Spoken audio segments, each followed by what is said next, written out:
Et si je vous disais que quelque part, très loin, bien au-delà de tout ce que vos yeux peuvent percevoir, bien au-delà de la lumière des étoiles que vous voyez scintiller dans le ciel nocturne, il existe une planète qui ne devrait tout simplement pas exister.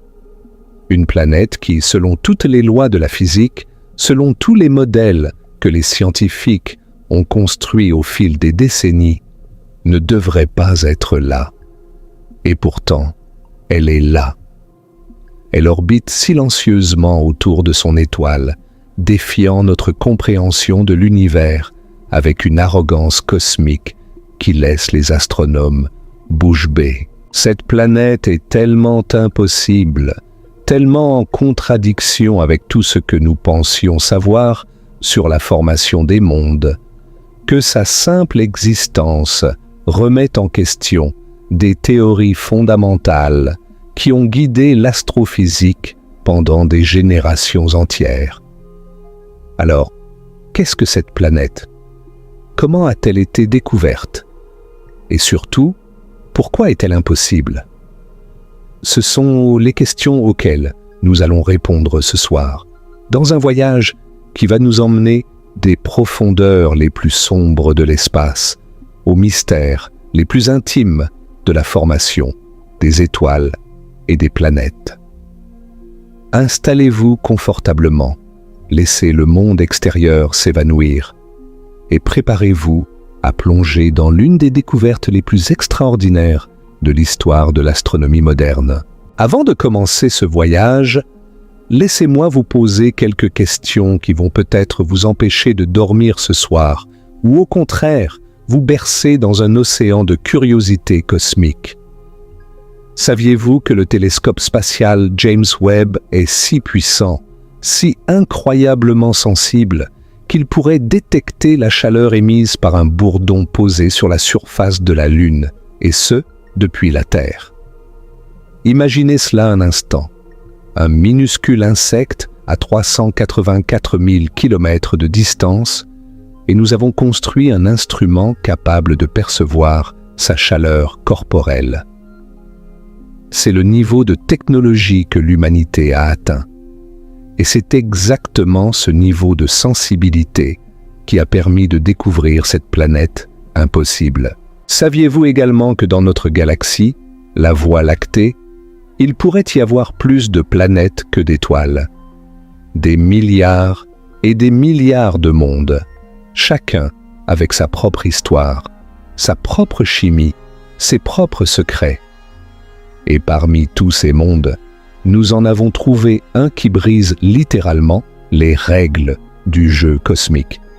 Un monde si massif par rapport à son étoile que les scientifiques ont dû vérifier leurs données encore et encore, pensant qu'il s'agissait d'une erreur. Mais ce n'était pas une erreur. C'était la réalité. Et la réalité, comme elle le fait souvent, s'est révélée bien plus étrange que tout ce que nous aurions pu imaginer. Saviez-vous que l'univers observable contient environ 2000 milliards de galaxies, chacune contenant des centaines de milliards d'étoiles, et que malgré cela, nous n'avons exploré qu'une fraction infinitésimale de notre propre galaxie? Nous sommes comme des fourmis sur un grain de sable, au bord d'un océan infini, essayant de comprendre la nature de l'eau. Et pourtant, avec nos instruments, avec notre curiosité insatiable, nous parvenons à percer des secrets qui étaient des cachets depuis des milliards d'années. L'histoire que je vais vous raconter ce soir est l'une de ces percées. C'est l'histoire d'une planète qui a défié l'impossible, d'un télescope qui a repoussé les limites de l'observation et d'une communauté scientifique qui a dû accepter que l'univers est bien plus créatif et bien plus surprenant que tout ce que nos modèles avaient prédit.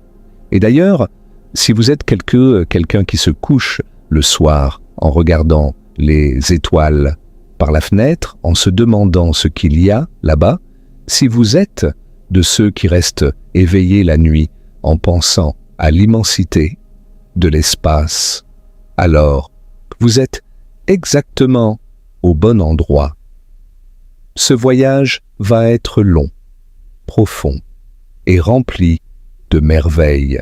Alors, si ce genre de contenu vous plaît, n'hésitez pas à vous abonner à la chaîne, à laisser un petit pouce en l'air et surtout, dites-moi dans les commentaires ce que vous pensez de cette planète impossible. Pensez-vous que nous trouverons des mondes encore plus étranges dans les années à venir? J'ai hâte de lire vos réponses. Maintenant, commençons notre voyage. Pour comprendre pourquoi cette planète est impossible, nous devons d'abord comprendre l'instrument qu'il a révélé au monde. Nous devons parler du télescope spatial James Webb, ou WST, comme l'appellent affectueusement les astronomes. Car cette machine n'est pas un simple télescope.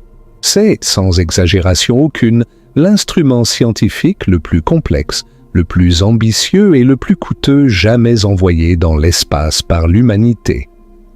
Son histoire commence il y a plus de 30 ans, dans les bureaux de la NASA, lorsqu'un groupe de scientifiques visionnaires a commencé à rêver d'un successeur au télescope Hubble. Hubble avait révolutionné notre compréhension de l'univers depuis son lancement en 1990. Il nous avait montré des images à couper le souffle de nébuleuses, de galaxies lointaines, d'étoiles mourantes. Mais Hubble avait ses limites. Il observait principalement dans la lumière visible et l'ultraviolet, ce qui signifiait qu'il y avait toute une partie de l'univers qu'il ne pouvait tout simplement pas voir.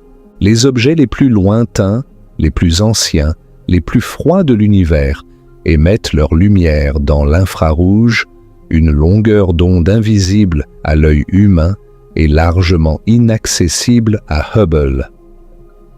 C'est là que l'idée du James Webb est née. Un télescope conçu spécifiquement pour voir dans l'infrarouge, pour percer les voiles de poussière cosmique, pour regarder plus loin dans le temps et l'espace que jamais auparavant.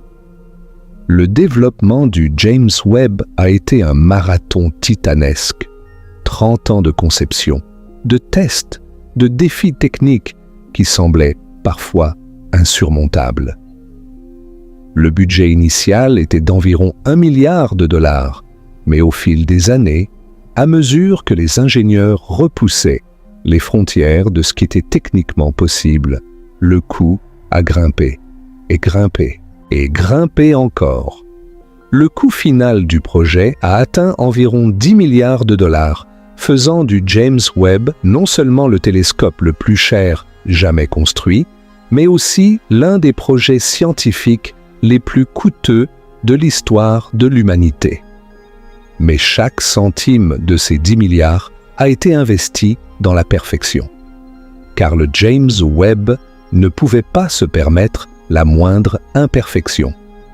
Contrairement à Hubble, qui orbite autour de la Terre à une altitude relativement basse et qui a pu être réparé par des astronautes lors de missions de maintenance, le James Webb allait être envoyé à un endroit beaucoup plus lointain, un endroit où aucun être humain ne pourrait jamais aller le réparer. Il fallait que tout soit parfait du premier coup.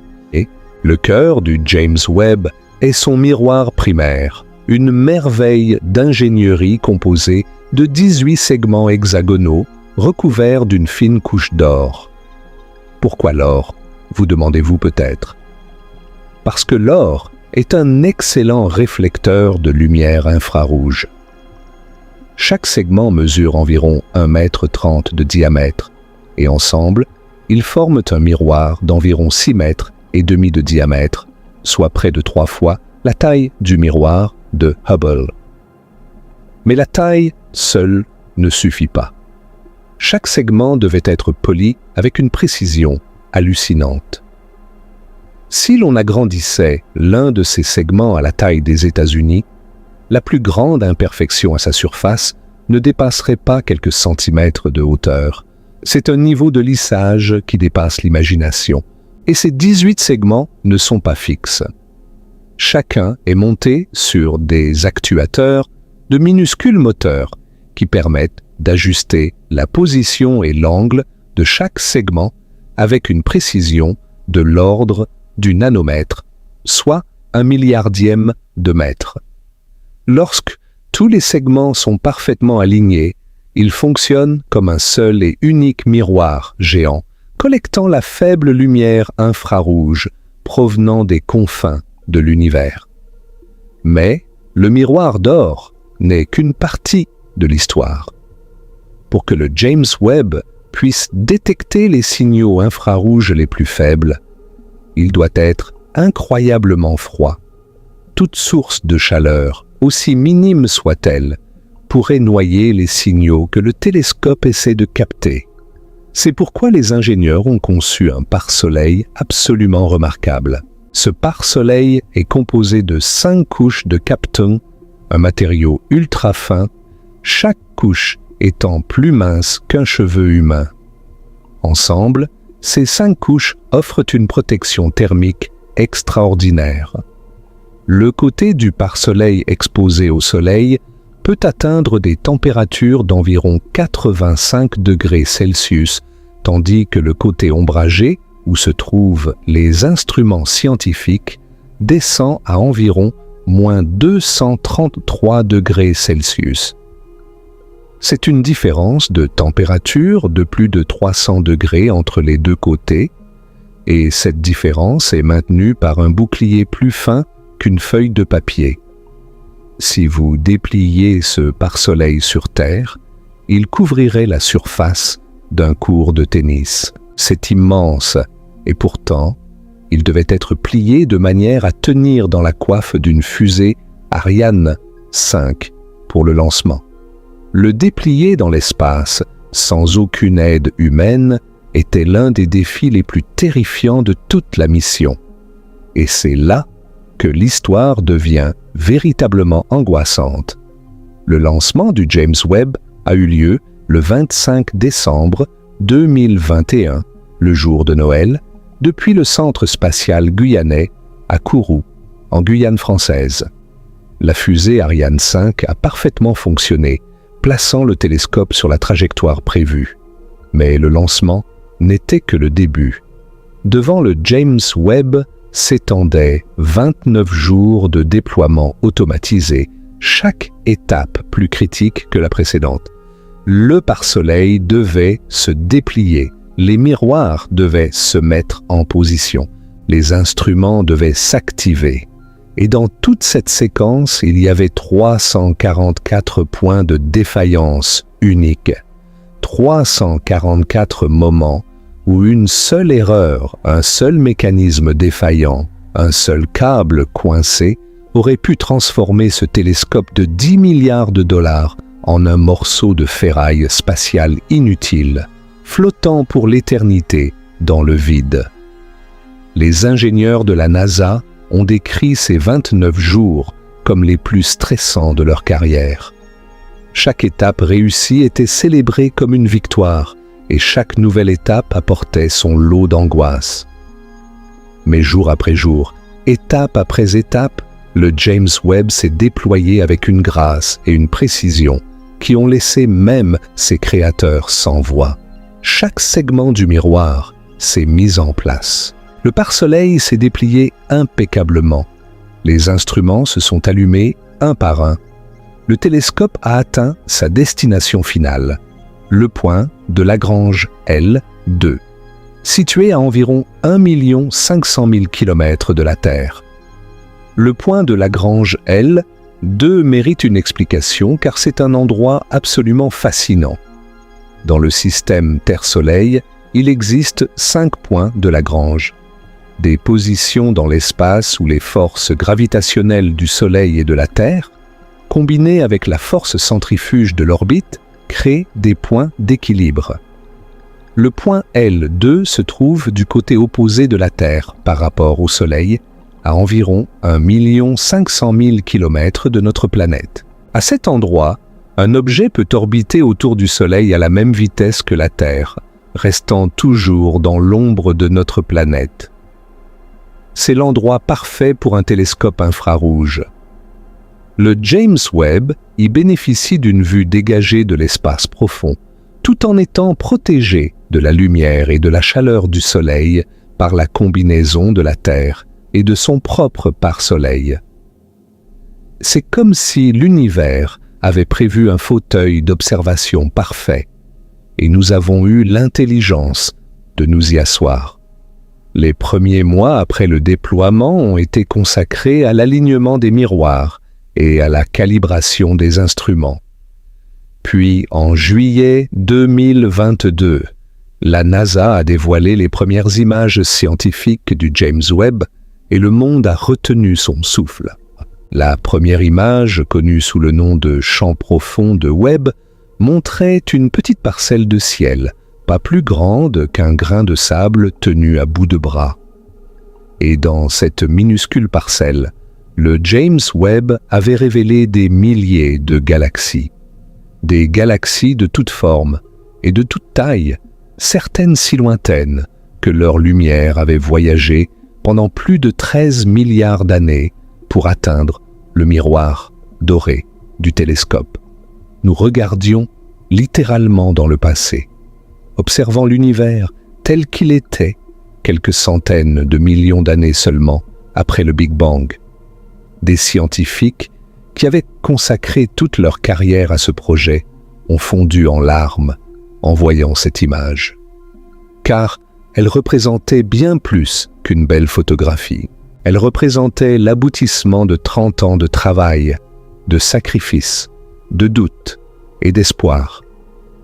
Et elle représentait le début d'une nouvelle ère d'exploration cosmique. Depuis cette première image, le James Webb n'a cessé de nous émerveiller. Il a capturé les piliers de la création, ces immenses colonnes de gaz et de poussière, dans la nébuleuse de l'Aigle, où naissent de nouvelles étoiles, avec un niveau de détail qui a fait pâlir les images déjà impressionnantes de Hubble. Là où Hubble montrait des silhouettes majestueuses mais floues, le James Webb a révélé une forêt d'étoiles nouveau-nées, chacune brillant à travers les nuages de poussière qui l'enveloppaient. Il a photographié la nébuleuse de l'anneau austral, les restes d'une étoile mourante, révélant des structures et des détails que personne n'avait jamais vus auparavant. La mort d'une étoile vue à travers les yeux du James Webb et d'une beauté à vous couper le souffle.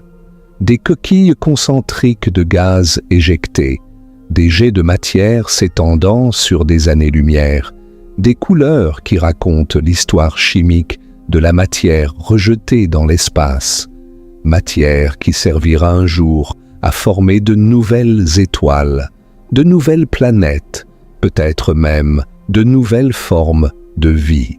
Le James Webb a également observé le quintet de Stephan, un groupe de 5 galaxies en interaction gravitationnelle, dansant ensemble dans un ballet cosmique qui durera des millions d'années et se terminera inévitablement par des fusions et des collisions cataclysmiques. L'image du James Webb montrait des détails jamais vus dans les bras spiraux de ces galaxies, des régions de formation stellaire, des ondes de choc générées par les interactions entre les galaxies.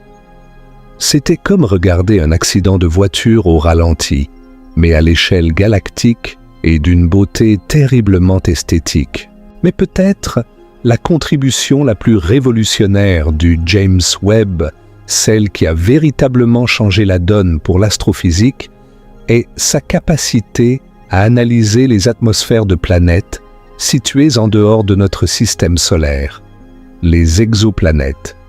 Pour la première fois dans l'histoire, nous avons pu détecter directement du dioxyde de carbone dans l'atmosphère d'un monde extraterrestre.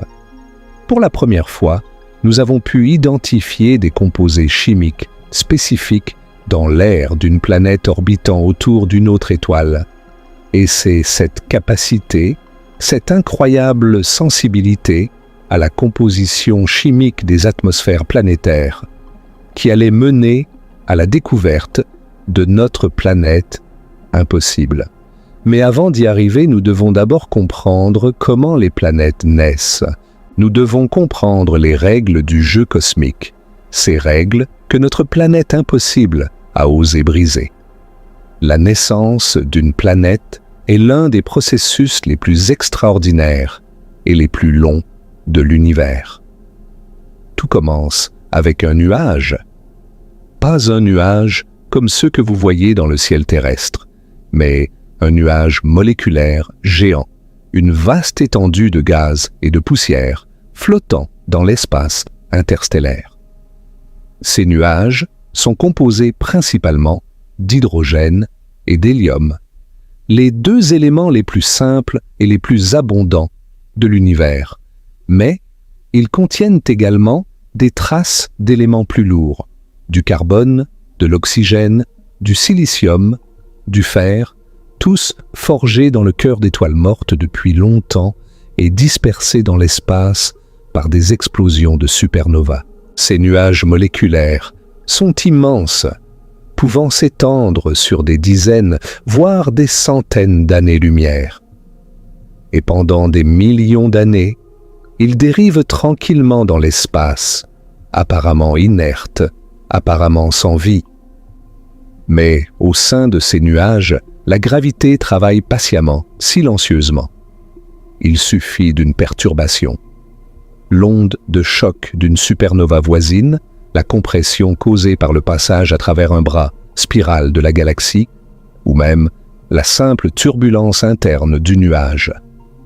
Cette perturbation crée des régions légèrement plus denses que leur environnement, et la gravité fait le reste. Ces régions plus denses commencent à attirer la matière environnante. Plus elles deviennent massives, plus leur attraction gravitationnelle augmente et plus elles attirent de matière. C'est un processus qui s'auto-alimente, un effondrement gravitationnel qui, une fois commencé, est pratiquement impossible à arrêter. Le nuage commence à se contracter, à se comprimer, à se réchauffer, et à mesure qu'il se contracte, il commence à tourner. Pourquoi tourne-t-il, vous demandez-vous peut-être? La réponse réside dans un principe fondamental de la physique appelé la conservation du moment angulaire. Imaginez un patineur artistique effectuant une pirouette. Lorsqu'il ramène ses bras contre son corps, sa vitesse de rotation augmente considérablement.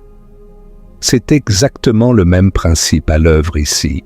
Le nuage moléculaire avait une légère rotation initiale, presque imperceptible. Mais à mesure qu'il se contracte, à mesure que sa matière se rapproche du centre, cette rotation s'accélère de manière spectaculaire. Cette rotation a une conséquence cruciale. Elle aplatit le nuage en effondrement en un disque. Imaginez une boule de pâte à pizza que vous faites tourner en l'air. La rotation l'aplatit en un disque plat et circulaire. C'est exactement ce qui se passe avec le nuage moléculaire. Il se transforme en un disque protoplanétaire, un immense disque de gaz et de poussière tournant autour d'un point central de plus en plus chaud et dense. Ce point central, c'est la protoétoile, l'embryon de la future étoile. Au centre du disque, la pression et la température augmentent inexorablement. Lorsque la température au cœur de la protoétoile atteint environ 10 millions de degrés Celsius, un événement monumental se produit. Les noyaux d'hydrogène commencent à fusionner, se combinant pour former de l'hélium et libérant d'énormes quantités d'énergie. La fusion nucléaire s'allume, une étoile est née, et autour d'elle, le disque protoplanétaire contient tout le matériau brut nécessaire pour construire des planètes. Le processus de formation planétaire dans ce disque est à la fois simple dans son principe et incroyablement complexe dans ses détails. Les minuscules grains de poussière présents dans le disque commencent à entrer en collision et à s'agglomérer. Ce sont des collisions douces, à de faibles vitesses relatives, et les forces électrostatiques et de Van der Waals suffisent à maintenir les grains ensemble. Grain par grain, les particules grossissent. Des grains microscopiques deviennent des agrégats de la taille d'un grain de sable, puis d'un caillou, puis d'un rocher. Ce processus d'accrétion, cette construction patiente grain par grain, est le mécanisme fondamental de la formation planétaire. On l'appelle le modèle d'accrétion par cœur, ou core accretion en anglais. Au fil des milliers d'années, les rochers deviennent des planétésimaux, des corps de plusieurs kilomètres de diamètre. Ces planétésimaux ont désormais une gravité suffisante pour attirer activement la matière environnante, accélérant encore le processus de croissance. Ils deviennent des protoplanètes, des embryons planétaires qui balaient tout sur leur orbite, absorbant les planétésimaux plus petits lors de collisions violentes. Et finalement, après des millions d'années de ce balai gravitationnel, les protoplanètes deviennent des planètes à part entière. Mais voici un détail crucial, un détail qui est au cœur de notre histoire ce soir. Le type de planète qui se forme dépend de l'endroit où elle se trouve dans le disque protoplanétaire, et cet endroit est déterminé par une frontière invisible mais fondamentale appelée la ligne des glaces, ou frost line en anglais. Cette ligne des glaces est la distance par rapport à l'étoile au-delà de laquelle la température est suffisamment basse pour que l'eau et d'autres composés volatiles puissent exister sous forme solide, sous forme de glace. À l'intérieur de cette ligne, près de l'étoile, il fait trop chaud. Les composés volatiles restent sous forme gazeuse et sont soufflés vers l'extérieur par le vent stellaire. Seuls les matériaux les plus résistants, les roches et les métaux peuvent survivre. C'est pourquoi les planètes qui se forment à l'intérieur de la ligne des glaces sont des planètes rocheuses comme Mercure, Vénus, la Terre et Mars dans notre propre système solaire. Elles sont relativement petites, relativement denses, composées principalement de silicates et de fer. Au-delà de la ligne des glaces, tout change. La glace est disponible en abondance, et la glace est beaucoup plus abondante que la roche dans un disque protoplanétaire typique. Cela signifie qu'il y a beaucoup plus de matériaux solides disponibles pour construire des planètes. Les noyaux planétaires qui se forment au-delà de la ligne des glaces peuvent devenir beaucoup plus massifs que ceux qui se forment à l'intérieur. Et lorsqu'un noyau atteint une masse critique, environ 10 masses terrestres, quelque chose de spectaculaire se produit.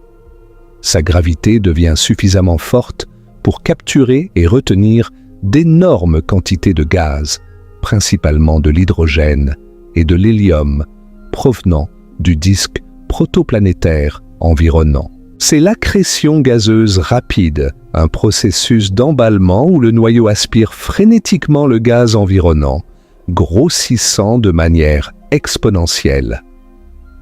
En quelques centaines de milliers d'années seulement, un noyau de 10 masses terrestres peut se transformer en une géante gazeuse de plusieurs centaines de masses terrestres. C'est ainsi que naissent les Jupiters et les Saturnes de l'univers.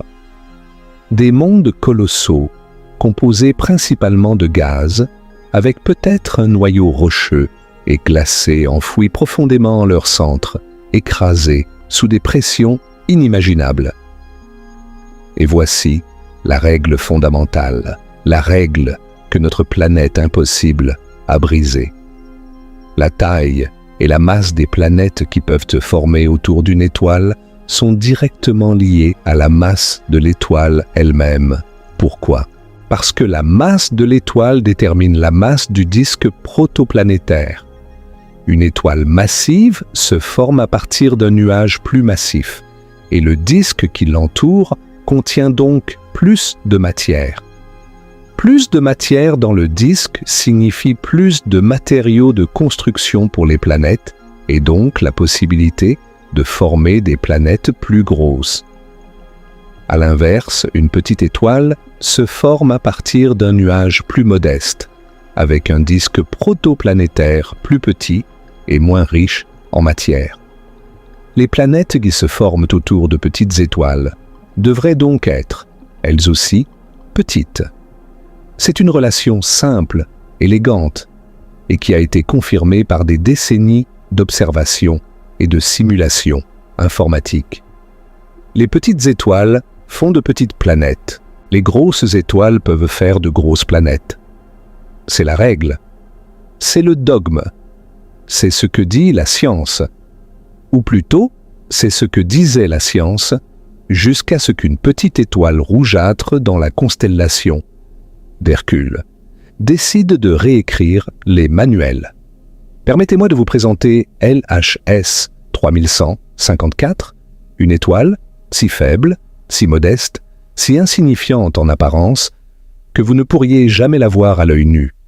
Même avec un petit télescope amateur, elle resterait invisible. Elle se trouve à environ 50 années-lumière de la Terre, ce qui, à l'échelle cosmique, est pratiquement dans notre jardin. LHS 3154 est ce que les astronomes appellent une naine rouge ultra froide, un type d'étoile qui se situe tout en bas de l'échelle stellaire. Sa masse n'est que de 11% de celle de notre Soleil. 11%. Pour mettre cela en perspective, imaginez que notre Soleil est un ballon de basket. LHS 3154 serait à peine plus grosse qu'une balle de tennis. Sa luminosité est si faible qu'elle émet à peine assez de lumière pour être détectée par nos instruments les plus sensibles. Sa température de surface est bien inférieure à celle du Soleil, ce qui lui donne cette teinte rougeâtre caractéristique qui lui vaut le nom de naine rouge. Les naines rouges sont, ironiquement, les étoiles les plus communes de notre galaxie. On estime que 70 à 80% de toutes les étoiles de la Voie lactée sont des naines rouges. Elles sont partout, mais elles sont si faibles que pas une seule n'est visible à l'œil nu depuis la Terre. L'étoile la plus proche de notre système solaire, Proxima Centauri, à seulement 4,2 années-lumière, est une naine rouge. Et malgré sa proximité, vous ne la verrez jamais sans télescope. Les naines rouges ont une caractéristique extraordinaire qui les distingue de toutes les autres étoiles. Elles vivent incroyablement longtemps. Notre Soleil a une durée de vie d'environ 10 milliards d'années. Il est actuellement à peu près à mi-chemin de sa vie. Mais une naine rouge, en raison de sa faible masse et de son taux de fusion nucléaire extrêmement lent, peut vivre des milliers de milliards d'années. Des milliers de milliards. L'univers lui-même n'a que 13,8 milliards d'années. Cela signifie qu'aucune naine rouge qui s'est jamais allumée dans l'histoire de l'univers n'a encore eu le temps de mourir. Elles sont toutes encore là, brûlant leur hydrogène avec une parcimonie qui ferait pâlir d'envie n'importe quel économe. Elles sont, en un sens, les étoiles immortelles de l'univers. Mais cette frugalité a un coût. Les naines rouges sont si petites et si faibles que leur disque protoplanétaire est lui aussi modeste. Selon les modèles de formation planétaire, le disque protoplanétaire d'une étoile, comme LHS 3154, ne devrait contenir qu'une quantité très limitée de matière solide. Les simulations informatiques les plus avancées prédisent que les planètes formées par accrétion de cœur autour de telles étoiles ne devrait pas dépasser environ 5 masses terrestres. 5 masses terrestres. C'est la limite théorique maximale pour une planète formée autour d'une naine rouge ultra froide comme LHS 3154. C'est la règle. C'est ce que disent les mathématiques, les simulations et des décennies de compréhension de la physique des disques protoplanétaires. Alors, imaginez la stupéfaction des astronomes lorsqu'ils ont découvert que LHS 3154 abrite une planète d'au moins 13,2 masses terrestres. 13,2 masses terrestres, c'est plus de 2 fois et demi la limite théorique maximale. C'est comme si vous trouviez un éléphant dans un aquarium conçu pour un poisson rouge. L'aquarium n'est tout simplement pas assez grand pour contenir l'éléphant. Et pourtant, l'éléphant est là. La planète en question s'appelle LHS 3154b et elle a été découverte par une équipe de scientifiques dirigée par Suvrat Mahadevan de l'Université d'État de Pennsylvanie. L'instrument qu'il a détecté s'appelle le Habitable Zone Planet Finder, un spectrographe de haute précision spécialement conçu pour détecter des planètes autour d'étoiles froides. La méthode utilisée est celle des vitesses radiales, également connue sous le nom de méthode du Doppler Wobble, et elle mérite une explication car elle est l'une des techniques les plus élégantes de toute l'astronomie. Lorsqu'une planète orbite autour d'une étoile, elle n'est pas la seule à être affectée par la gravité. L'étoile aussi est affectée par la gravité de la planète. Les deux corps orbitent en réalité autour de leur centre de masse commun. Pour un système avec une grosse étoile et une petite planète, ce centre de masse se trouve très près du centre de l'étoile, mais pas exactement au centre. L'étoile effectue donc un petit mouvement oscillatoire, un minuscule vacillement, en réponse à l'attraction gravitationnelle de sa planète. Ce vacillement est incroyablement subtil. Il fait bouger l'étoile à une vitesse de quelques mètres par seconde, parfois même moins d'1 mètre par seconde. Pour référence, c'est à peu près la vitesse d'un être humain qui marche lentement, et nous détectons ce mouvement depuis des dizaines d'années-lumière de distance. Comment fait-on pour détecter un mouvement aussi infime à une telle distance? Grâce à l'effet Doppler. Lorsque l'étoile se déplace vers nous dans son oscillation, la lumière qu'elle émet est légèrement comprimée, décalée vers le bleu. Lorsqu'elle s'éloigne de nous, sa lumière est légèrement étirée, décalée vers le rouge. En mesurant ces minuscules décalages dans la lumière de l'étoile, les astronomes peuvent déduire le mouvement de l'étoile et, par extension, la présence et la masse de la planète qui causent ce mouvement. C'est une technique d'une élégance et d'une précision remarquables. Et c'est grâce à elle que LHS 3154b a été révélé au monde. Le signal était clair. L'étoile LHS 3154 oscillait d'une manière qui ne pouvait s'expliquer que par la présence d'une planète massive en orbite rapprochée. Et lorsque les astronomes ont calculé la masse minimale de cette planète, ils ont obtenu un chiffre qui a fait trembler les fondations de la théorie de formation planétaire. 13,2 masses terrestres. Un monde de taille neptunienne, en orbite autour d'une étoile qui n'a qu'un 9e de la masse du Soleil. Laissez-moi mettre cela en perspective, d'une manière que vous n'oublierez pas. Le rapport de masse entre LHS 3154b et son étoile est extraordinairement élevé. Si nous transposions ce même rapport à notre propre système solaire, ce serait comme si notre Soleil avait une planète pesant plusieurs fois la masse de Jupiter en orbite rapprochée. Mais notre Soleil est 9 fois plus massif que LHS 3154. Il a 9 fois plus de matière dans son disque protoplanétaire. Et même avec toute cette matière supplémentaire, Jupiter n'est qu'environ 318 fois la masse de la Terre. LHS 3154b, par rapport à son étoile, est proportionnellement bien plus massive que Jupiter par rapport au Soleil. Suvrat Mahadevan, le chef de l'équipe de découverte, l'a exprimé en ces termes. Le disque protoplanétaire autour de l'étoile de faible masse LHS 3154 n'est pas censé contenir assez de matière solide pour fabriquer cette planète. Et pourtant, elle est là. Nous devons maintenant réexaminer notre compréhension de la formation des planètes et des étoiles.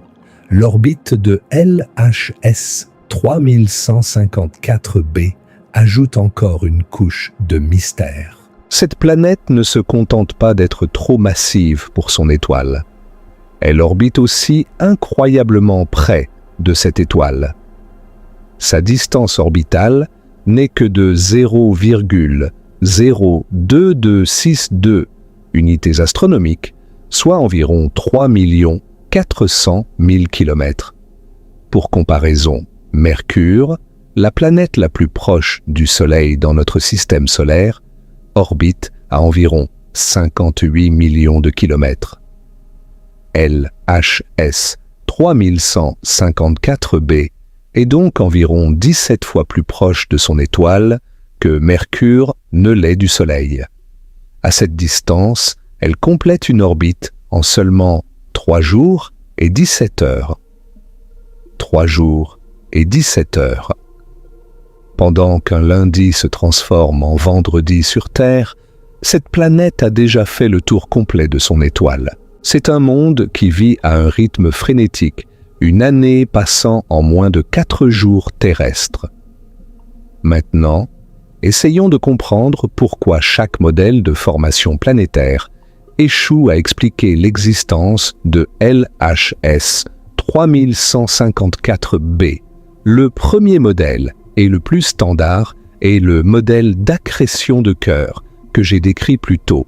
Dans ce modèle, un noyau rocheux et glacé se construit grain par grain, planétésimal par planétésimal, jusqu'à atteindre une masse critique qui lui permet de capturer du gaz. Mais pour LHS 3154, les calculs montrent qu'il n'y avait tout simplement pas assez de matière solide dans le disque protoplanétaire pour construire un noyau de cette taille. Le disque aurait eu besoin de contenir environ 10 fois plus de matière que ce que les modèles standards prédisent pour une étoile de cette masse. 10 fois plus. Ce n'est pas un petit écart, une marge d'erreur qui pourrait être attribuée à l'incertitude des mesures. C'est un facteur 10, un ordre de grandeur entier de différence entre ce qui devrait exister et ce qui existe réellement.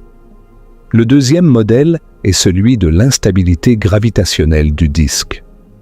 Dans ce scénario, au lieu de se construire grain par grain, une planète peut se former directement par l'effondrement gravitationnel d'une région dense du disque protoplanétaire. C'est un processus beaucoup plus rapide que l'accrétion de cœur, et il pourrait théoriquement produire des planètes massives, même autour de petites étoiles. Mais il y a un problème. Pour que l'instabilité gravitationnelle fonctionne, le disque doit être suffisamment massif et suffisamment froid pour que sa propre gravité puisse surmonter la pression thermique qui le maintient stable. Et pour une étoile aussi petite que LHS 3154, le disque est tout simplement trop petit et pas assez massif pour devenir gravitationnellement instable. Les simulations sont unanimes. L'instabilité de disque ne fonctionne pas ici. Il existe un troisième modèle, plus récent, appelé l'accrétion de galets ou pebble accretion. Dans ce modèle, au lieu de croître par des collisions avec d'autres planétésimaux, un embryon planétaire croît en accrétant efficacement des galets, des particules de taille centimétrique à métrique qui dérivent vers l'intérieur du disque en raison de la friction avec le gaz. Ce modèle est très efficace et peut produire des planètes massives plus rapidement que le modèle classique d'accrétion de cœur. Mais, même avec l'efficacité maximale de l'accrétion de galets, les chiffres ne collent toujours pas pour LHS 3154b. Il n'y a tout simplement pas assez de galets disponibles dans un disque aussi modeste pour construire une planète aussi massive. Chaque modèle que les scientifiques ont essayé, chaque simulation qu'ils ont lancée, chaque combinaison de paramètres qu'ils ont testés aboutit à la même conclusion. Cette planète ne devrait pas être là. C'est un moment fascinant dans l'histoire de la science. Un moment où la réalité observée entre en conflit direct avec nos théories les plus établies. Et dans ces moments-là, nous avons deux options. Soit nous remettons en question les observations, soit nous remettons en question les théories. Les observations ont été vérifiées et revérifiées. LHS 3154b est bien réel. C'est donc nos théories qui doivent évoluer. Et c'est ce que plusieurs équipes de recherche à travers le monde sont en train de faire en ce moment même. Plusieurs théories alternatives sont explorées pour tenter d'expliquer l'existence de cette planète impossible. La première théorie suggère que le disque protoplanétaire de LHS 3154 était, pour une raison encore inconnue, beaucoup plus massif que ce que les modèles standards prédisent. Peut-être que certaines conditions dans le nuage moléculaire d'origine, une densité inhabituelle, un apport de matière supplémentaire provenant de l'environnement galactique, ont permis la formation d'un disque anormalement riche en matière. Si le disque contenait 10 fois plus de solide que prévu, alors le modèle d'accrétion de cœur pourrait fonctionner. Mais cela soulève une autre question. Quel mécanisme pourrait produire un disque aussi massif autour d'une étoile aussi petite? Nous n'avons pas encore de réponse satisfaisante. La deuxième théorie propose que LHS 3154b n'a pas été formée dans le système où nous la trouvons aujourd'hui. Peut-être a-t-elle migré, capturée gravitationnellement, lors d'un passage rapproché avec un autre système stellaire. La capture gravitationnelle de planètes est un phénomène théoriquement possible, bien que statistiquement très rare. Si LHS 3154b s'est formé autour d'une étoile plus grande, avec un disque plus massif, puis a été arraché à ce système et capturé par LHS 3154, cela pourrait expliquer sa masse anormalement élevée. Mais les mécanismes de capture planétaire sont complexes et difficiles à modéliser, et la probabilité qu'un tel événement se produise de manière à placer la planète en orbite rapprochée et stable est extrêmement faible. La troisième théorie est peut-être la plus intrigante.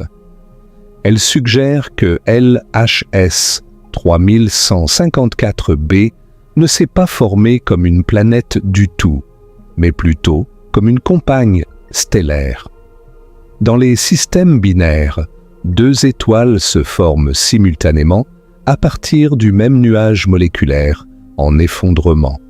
Et si, dans le cas de LHS 3154, le nuage s'était fragmenté en deux parties, l'une formant l'étoile que nous voyons et l'autre formant un objet trop petit pour devenir une étoile mais beaucoup plus gros qu'une planète typique. Cet objet serait alors LHS 3154b, un compagnon substellaire formé par un processus de formation stellaire plutôt que planétaire.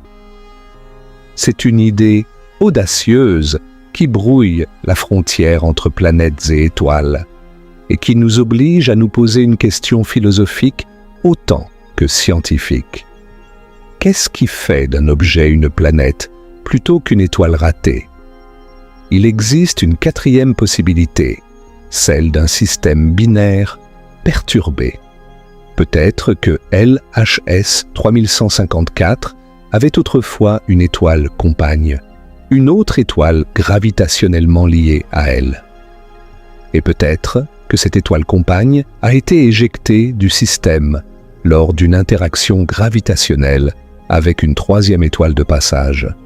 L'éjection de l'étoile compagne aurait pu perturber les orbites des planètes du système, peut-être même permettre la capture ou la redistribution de matière d'une manière que les modèles standards ne prennent pas en compte. C'est une théorie spéculative, mais dans un cas aussi extrême que celui de LHS 3154b, les théories spéculatives sont exactement ce dont nous avons besoin. Et puis, il y a la cinquième possibilité, celle qui excite le plus les théoriciens. Peut-être que nous avons tout simplement manqué quelque chose de fondamental dans notre compréhension de la formation planétaire. Peut-être qu'il existe un mécanisme de formation que nous n'avons pas encore identifié, un processus physique qui permet la formation de planètes massives autour de petites étoiles dans des conditions que nous n'avons pas encore étudiées. L'histoire de la science est remplie de moments comme celui-ci, des moments où une observation inattendue a conduit à la découverte de nouvelles lois de la physique, de nouveaux processus naturels, de nouvelles façons de comprendre l'univers. Peut-être que LHS 3154b est l'un de ces moments. Peut-être que cette planète impossible est en train de nous montrer la voie vers une compréhension plus profonde et plus complète de la façon dont les mondes naissent. Ce que j'aime dans cette histoire, c'est qu'elle illustre parfaitement ce qu'est la science à son meilleur. La science n'est pas un ensemble rigide de faits immuables. C'est un processus vivant, dynamique, toujours en évolution. Quand quelque chose ne colle pas, quand une observation contredit une théorie, ce n'est pas un échec. C'est une invitation à apprendre quelque chose de nouveau. C'est une porte qui s'ouvre vers une compréhension plus riche. L'univers n'est pas obligé de se conformer à nos modèles. C'est à nos modèles de s'adapter à l'univers. Et chaque fois qu'ils doivent s'adapter, nous grandissons un peu plus en tant qu'espèce cosmiquement curieuse. Mais LHS 3154b n'est pas la seule planète impossible que nos instruments ont révélée ces dernières années. Le James Webb et d'autres télescopes ont découvert toute une galerie de mondes étranges qui défient nos attentes, chacun à sa manière. Laissez-moi vous emmener dans un tour de ces mondes extraordinaires. Ces planètes qui nous rappellent que l'univers est infiniment plus créatif que notre imagination. Commençons par l'une des découvertes les plus déroutantes du James Webb, une découverte qui a été faite non pas dans les profondeurs de l'espace lointain, mais relativement près de nous, dans la nébuleuse d'Orion. La nébuleuse d'Orion est l'une des régions de formation stellaire les plus proches de notre système solaire, située à environ 1300 années-lumière. C'est un immense nuage de gaz et de poussière, où de nouvelles étoiles naissent en permanence, et c'est l'une des cibles les plus photographiées de l'astronomie. Mais lorsque le James Webb a tourné son œil doré vers cette nébuleuse, il a vu quelque chose. que personne n'attendait. Plus de 500 objets de masse planétaire flottant librement dans l'espace, sans être liés à aucune étoile. Des planètes vagabondes, des mondes errants dérivant dans le vide interstellaire, sans soleil pour les éclairer, sans système solaire pour les accueillir. Et parmi ces objets, 42 d'entre eux se déplaçaient par paires. Des paires de planètes de la masse de Jupiter, gravitationnellement liées l'une à l'autre, orbitant l'une autour de l'autre tout en dérivant dans l'espace. Les astronomes les ont baptisés JUMBOs pour Jupiter Mass Binary Objects, objets binaires de masse jupitérienne. Les JUMBO sont un mystère total. Comment deux planètes de la masse de Jupiter peuvent-elles se retrouver en orbite l'une autour de l'autre, sans aucune étoile à proximité? Comment se sont-elles formées? Les planètes ne se forment normalement que dans les disques protoplanétaires autour des étoiles. Alors d'où viennent ces planètes errantes? Plusieurs hypothèses ont été avancées. La première est que ces planètes se sont formées normalement autour d'étoiles, puis ont été éjectées de leur système par des interactions gravitationnelles avec d'autres planètes ou étoiles. C'est un phénomène bien connu. Les simulations montrent que la formation planétaire est un processus chaotique et qu'il n'est pas rare que des planètes soient éjectées de leur système lors des premières étapes tumultueuses de l'évolution d'un système stellaire. Mais cette hypothèse a du mal à expliquer les paires. Comment deux planètes éjectées de systèmes différents pourraient-elles se retrouver gravitationnellement liées l'une à l'autre? La probabilité est infinitésimale.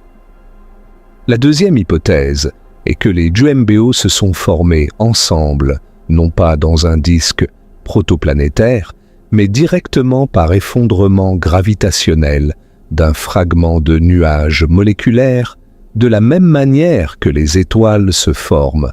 Dans ce cas, les JUMBO ne seraient pas vraiment des planètes au sens traditionnel.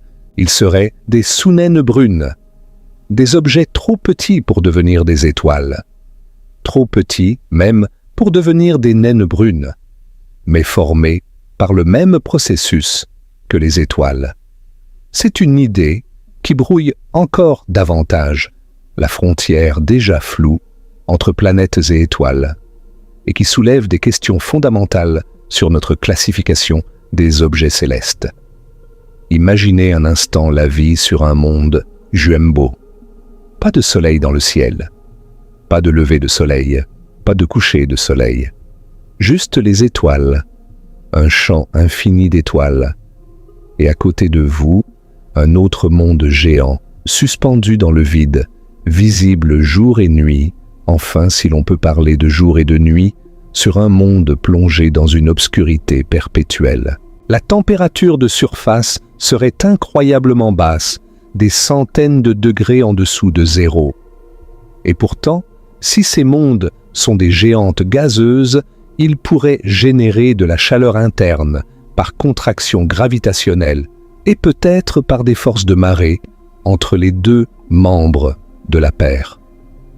Et si ces mondes ont des lunes réchauffées par ces mêmes forces de marée, alors peut-être, juste peut-être, ces lunes pourraient abriter des océans souterrains d'eau liquide. La vie pourrait-elle exister sur une lune d'une planète vagabonde? L'idée semble folle, mais elle est scientifiquement plausible. Et c'est cette plausibilité qui rend l'astronomie si vertigineuse. Passons maintenant à un autre monde qui défie l'imagination, un monde que le James Webb a scruté avec une attention particulière. HD 189 733b est une planète située à environ 64 années-lumière de la Terre, dans la constellation du Petit Renard. À première vue, elle pourrait sembler familière. C'est une géante gazeuse semblable à Jupiter en taille, en orbite autour d'une étoile un peu plus petite et plus froide que notre Soleil.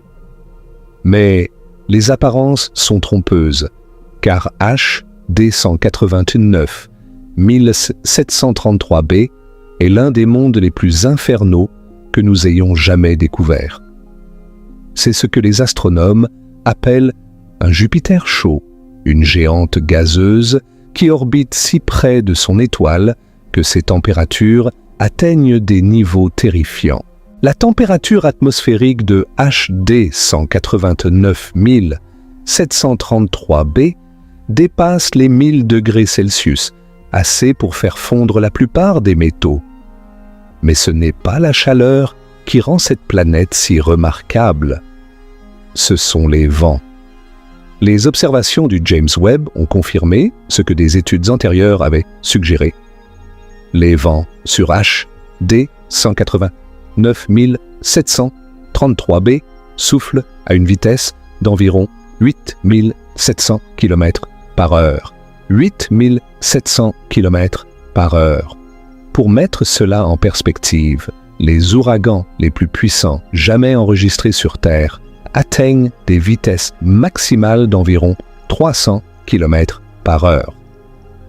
Les vents de HD 189 733b sont près de 30 fois plus rapides.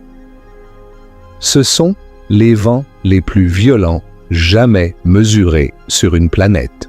Et comme si cela ne suffisait pas, l'atmosphère de HD 189 733b contient des particules de silicate, le composant principal du verre. À ces températures, et sous l'effet de ces vents démentiels, ces particules de silicate sont en fusion, formant de minuscules gouttelettes de verre en fusion, qui sont projetées horizontalement à travers l'atmosphère à des milliers de kilomètres par heure. Imaginez une pluie de verre fondu, soufflée latéralement par des vents supersoniques. C'est le quotidien sur HD 189 733b. Vue de loin, la planète est magnifique. Elle apparaît d'un bleu profond, un bleu presque identique à celui de la Terre, vu de l'espace.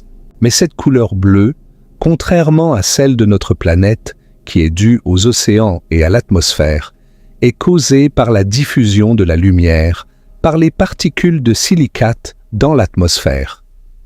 C'est un monde qui imite la beauté de la Terre tout en étant l'un des endroits les plus hostiles de l'univers connu. Une planète belle et mortelle, comme une fleur, empoisonnée, cosmique. Il y a un autre monde que je dois vous raconter. Un monde qui a récemment fait la une de l'actualité scientifique grâce au James Webb. Il s'agit de TIWA 560 et 1b, une super-Terre ultra chaude située à environ 280 années-lumière de la Terre dans la constellation du Sextant. Cette planète est fascinante à de nombreux égards. D'abord, elle est extraordinairement proche de son étoile, orbitant à seulement un 40e de la distance entre Mercure et le Soleil. À cette proximité infernale, elle complète une orbite en seulement 11 heures. 11 heures. En moins d'une demi-journée terrestre, une année entière s'est écoulée sur TIWA 560 et 1b. C'est ce qu'on appelle un exoplanète à ultra courte période, l'une des classes les plus extrêmes de monde que nous connaissons. La planète est verrouillée par les forces de marée, ce qui signifie qu'elle présente toujours la même face à son étoile, exactement comme notre Lune présente toujours la même face à la Terre. Un côté de la planète est plongé dans un jour éternel, brûlant sous la lumière impitoyable de son soleil. L'autre côté est piégé dans une nuit éternelle, ne voyant jamais son étoile. La surface du côté jour est couverte d'un océan de magma, de la roche en fusion qui rougeoie sous un ciel incandescent. ce qui rend TOI 560 et 1b véritablement impossible, c'est son atmosphère. Ou plutôt, le fait qu'elle en ait une. Car selon toute logique, cette planète ne devrait pas avoir d'atmosphère. Les planètes qui orbitent aussi près de leur étoile, pendant des milliards d'années, sont soumises à un bombardement constant de rayonnement stellaire, un flux de photons à haute énergie et de particules chargées qui érodent progressivement toute atmosphère. Ce processus, appelé l'érosion atmosphérique, devrait avoir complètement dépouillé TOI 560 et 1b de son atmosphère il y a des milliards d'années. Et cette planète est vieille. Elle orbite autour d'une étoile qui a environ 10 milliards d'années, soit le double de l'âge de notre Soleil. Elle se trouve dans une région de la Voie lactée appelée le disque épais, une partie de la galaxie qui contient certaines des plus vieilles étoiles de notre voisinage cosmique. Cette planète a eu tout le temps du monde pour perdre son atmosphère. Et pourtant, lorsque le James Webb a pointé son instrument NIRSPEC vers elle, mesurant la température de son côté, jour, en observant la lumière qu'elle émet lorsqu'elle passe derrière son étoile, les résultats étaient surprenants. La température mesurée était d'environ 1800 degrés Celsius. Cela semble torride, et ça l'est, mais c'est beaucoup plus froid que prévu. Si TOI 561b était une roche nue sans atmosphère, exposée au rayonnement de son étoile à cette distance, sa température devrait être d'environ 2700 degrés Celsius. Il y a un écart de près de 900 degrés entre ce qui est prédit et ce qui est observé. Les chercheurs ont testé et écarté plusieurs explications alternatives. La seule explication qui rend compte de toutes les observations est que la planète possède une atmosphère épaisse et riche en composés volatiles. Cette atmosphère redistribue la chaleur du côté jour vers le côté nuit, abaissant ainsi la température maximale du côté jour. Elle contient probablement de la vapeur d'eau qui absorbe une partie de la lumière infrarouge, et peut-être même des nuages de silicates qui réfléchissent une partie de la lumière stellaire. Comme l'a dit l'une des chercheuses, Anjali Piet, nous avons vraiment besoin d'une atmosphère épaisse et riche en volatiles pour expliquer toutes les observations. Mais comment cette atmosphère peut-elle exister? Comment a-t-elle survécu à des milliards d'années de bombardements stellaires? La réponse pourrait résider dans l'océan de magma lui-même. Les chercheurs pensent que l'océan de magma qui recouvre la surface de la planète dégaze en permanence, libérant des composés volatiles dans l'atmosphère à un rythme suffisant pour compenser les pertes dues à l'érosion stellaire. C'est un équilibre dynamique, un bras de fer perpétuel entre la planète qui exhale son atmosphère et l'étoile qui essaie de la lui arracher. Et pour l'instant, la planète tient bon. C'est un monde de lave en fusion, avec un ciel brûlant de gaz volatiles. Un monde que les scientifiques ont surnommé une boule de lave mouillée. Ce n'est certainement pas un endroit habitable au sens où nous l'entendons. Mais l'étude de son atmosphère avec le James Webb aide les scientifiques à mieux comprendre comment les atmosphères planétaires se forment, évoluent et survivent dans des conditions extrêmes. Et cette compréhension pourrait un jour nous aider à identifier les planètes véritablement habitables parmi les milliards de mondes qui peuplent notre galaxie. Parlons maintenant d'un autre monde extraordinaire, l'un des plus emblématiques de l'astronomie des exoplanètes.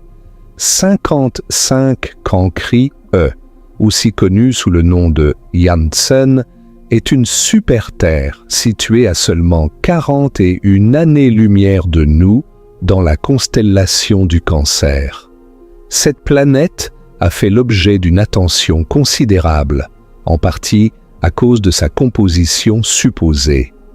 Les premières analyses suggéraient que 55 Cancri et pourrait être extraordinairement riche en carbone, et sous les pressions immenses qui règnent à l'intérieur de la planète, une partie de ce carbone pourrait être sous forme de diamant. Imaginez cela, un monde entier où le sol sous vos pieds pourrait être fait de diamants. Un monde où les rochers sont des joyaux, où les montagnes scintillent d'un éclat que même les bijouteries les plus luxueuses de la Terre ne pourraient reproduire. Bien sûr, vous ne survivriez pas une seule seconde à la surface de 55 Cancri, car les températures y atteignent environ 2000 degrés Celsius et la surface est probablement recouverte d'un océan de lave. Mais l'image d'un monde de diamants est tellement captivante qu'elle a enflammé l'imagination du public et des scientifiques pendant des années. Le James Webb a ajouté un nouveau chapitre à l'histoire de 55 Cancri U. En observant la planète lors de ses transits devant son étoile, le télescope a détecté des signes d'une atmosphère autour de ce monde brûlant. C'est une découverte remarquable, car 55 Cancri, comme TOI 561b, est une planète rocheuse en orbite extrêmement rapprochée de son étoile, et elle aurait dû perdre toute atmosphère depuis longtemps. Pourtant, les données du James Webb suggèrent la présence de gaz, probablement du monoxyde de carbone ou du dioxyde de carbone, dans une enveloppe atmosphérique entourant la planète. L'hypothèse la plus probable est similaire à celle proposée pour TOI 561b. L'océan de magma à la surface dégaze en permanence, libérant des composés volatiles piégés dans les roches en fusion, créant et recréant sans cesse une atmosphère que le vent stellaire arrache continuellement. C'est un cycle perpétuel de création et de destruction atmosphérique, un monde qui respire du feu. L'atmosphère détectée par le James Webb sur 55 Cancri et pourrait aussi contenir des indices sur la composition interne de la planète. Les gaz libérés par l'océan de magma reflètent la chimie de l'intérieur de la planète et en analysant la composition de l'atmosphère, les scientifiques peuvent déduire la composition des roches en fusion sous la surface. C'est comme lire le menu d'un restaurant sans y entrer, en se basant uniquement sur les odeurs qui s'échappent de la cuisine. Les prochaines observations du James Webb pourraient nous dire si 55 Cancri est véritablement un monde de diamants ou si sa composition est plus prosaïque. Quelle que soit la réponse, elle nous en apprendra énormément sur la diversité des mondes rocheux dans l'univers. Et puis, il y a un monde qui a véritablement fait trembler la communauté scientifique mondiale. Un monde qui pourrait être le plus important de tous ceux que le James Webb a étudiés. Ce monde s'appelle K2-18b et il se trouve à environ 124 années-lumière de la Terre.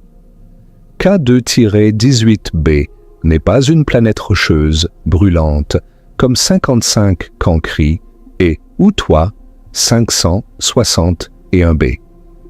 C'est un monde beaucoup plus grand, environ 8,6 fois la masse de la Terre, avec un rayon environ 2,6 fois celui de notre planète.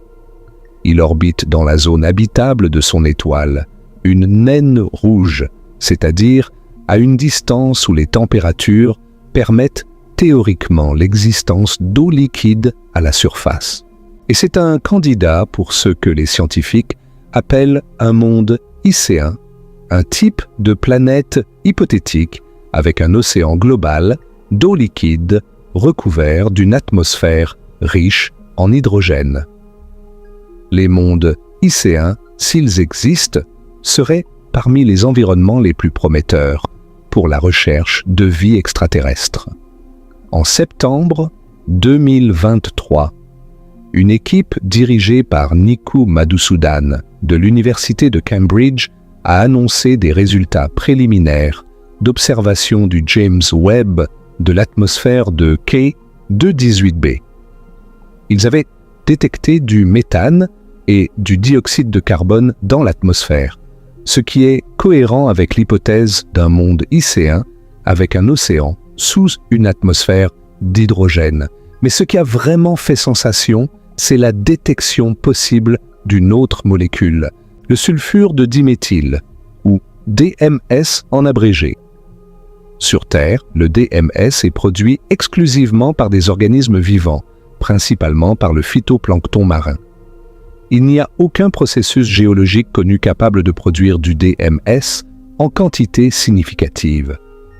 Si la détection de DMS sur K218b est confirmée, cela pourrait être la première indication de processus biologique sur un monde extraterrestre. La première biosignature jamais détectée en dehors de notre système solaire. Puis, en avril 2025, l'équipe de Madhusoodan a publié de nouveaux résultats avec des données supplémentaires du James Webb, rapportant les indices les plus solides à ce jour d'une possible biosignature en dehors du système solaire. Les nouvelles observations ont renforcé la détection du DMS, bien que la confiance statistique reste encore en dessous du seuil que la plupart des scientifiques considéreraient comme une détection définitive. La communauté scientifique est partagée.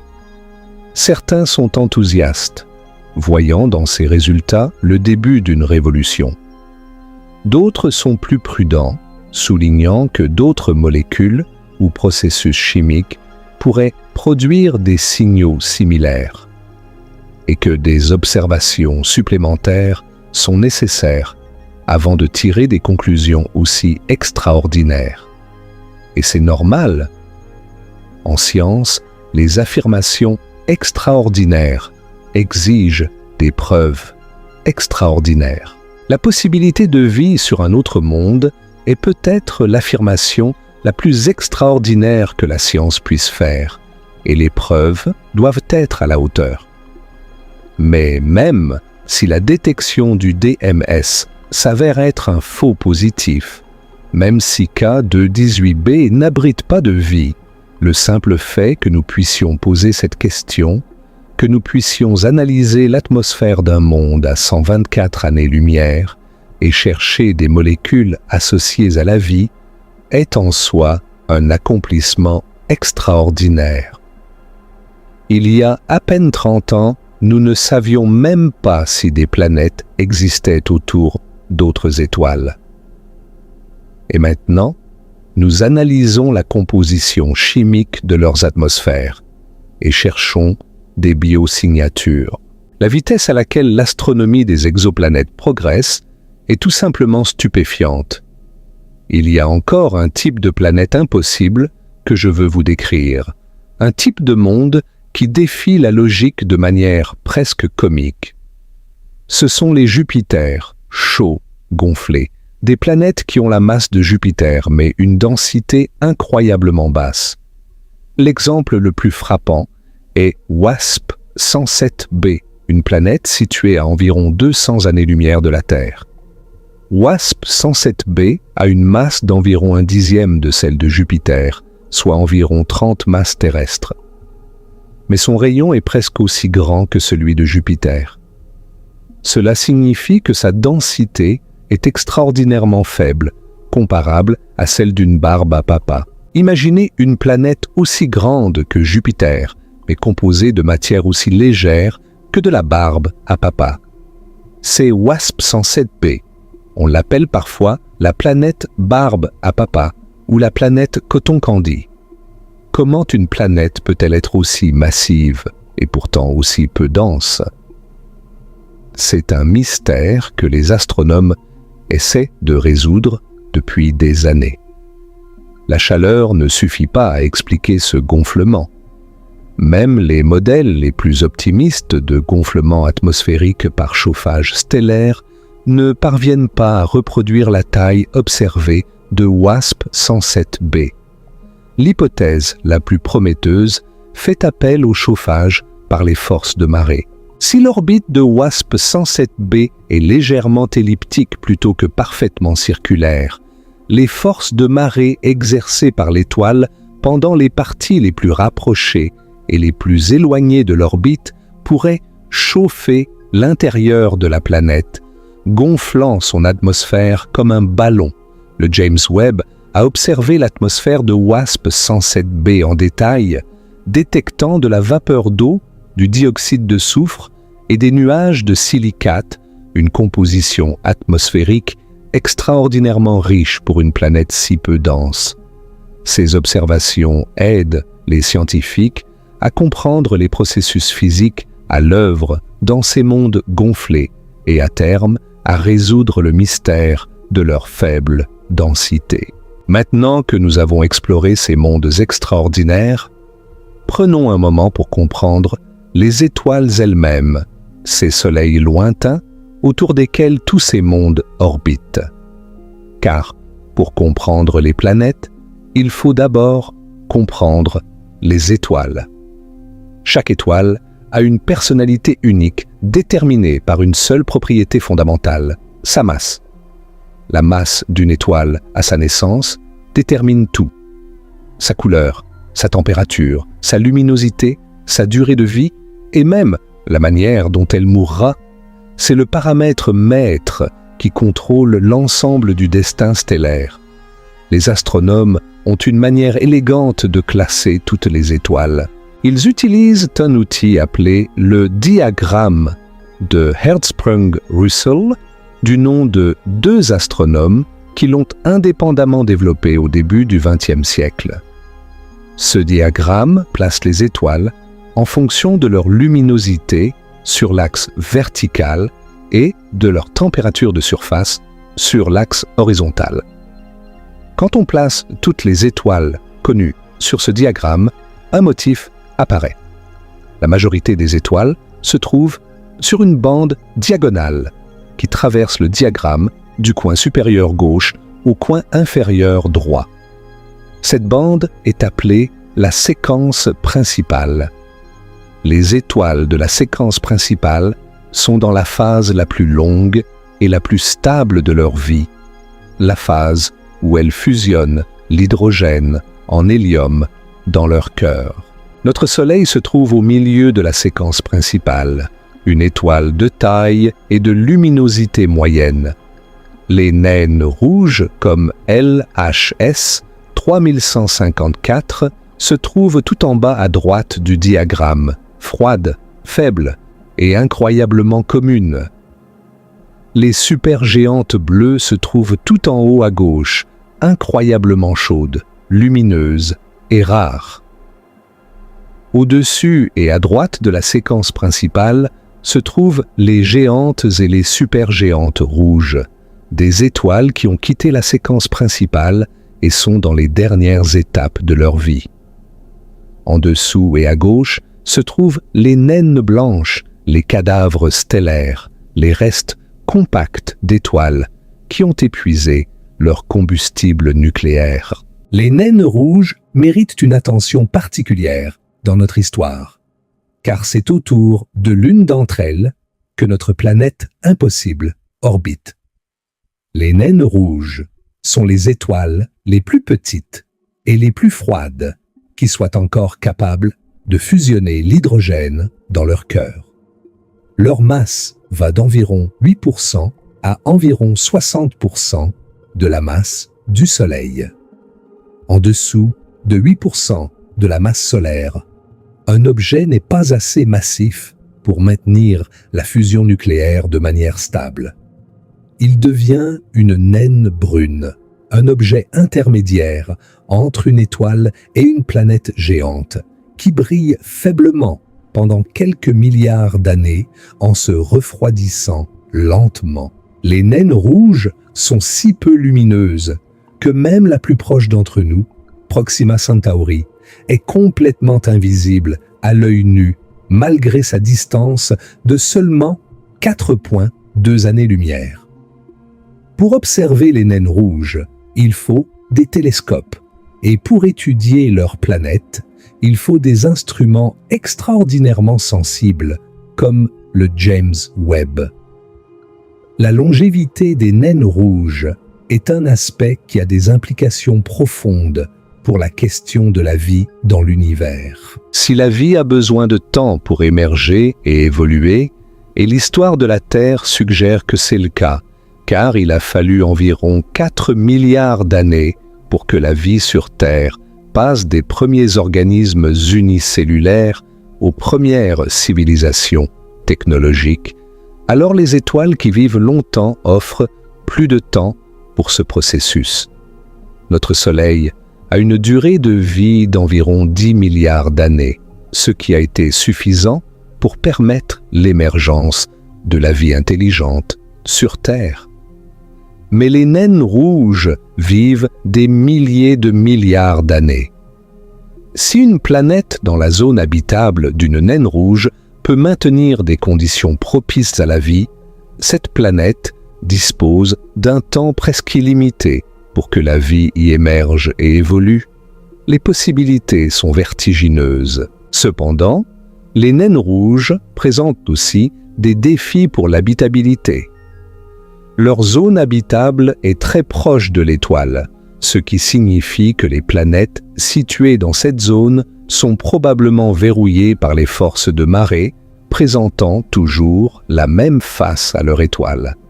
Cela crée des conditions climatiques extrêmes, avec un côté jour perpétuellement brûlant et un côté nuit perpétuellement glacial.